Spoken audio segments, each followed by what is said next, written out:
The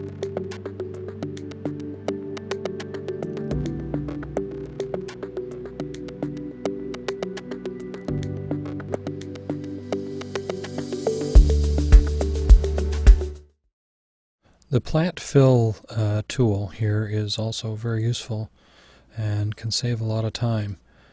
For example, if you wanted to fill this area with a grouping of shrubs, you would simply mark out the perimeter where you want the planting to go.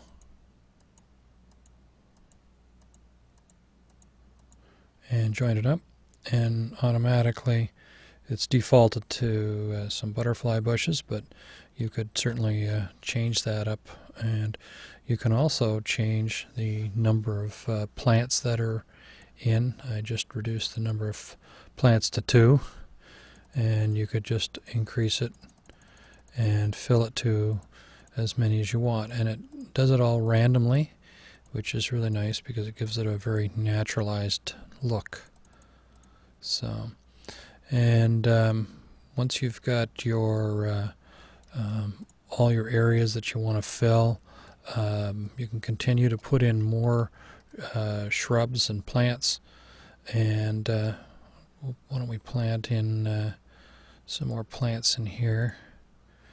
And we'll go over to perennials, or pardon me, shrubs. We'll get over to some spreading junipers.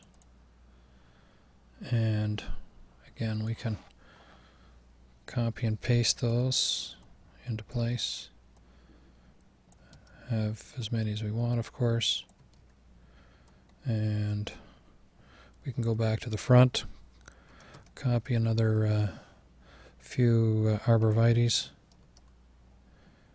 Sometimes it's faster just copy and pasting than going to the menu. We want to add a boulder in here, we can do that. Just go to rock, and we select something that we like, and we place it, and increase the size, rotate it, and so on.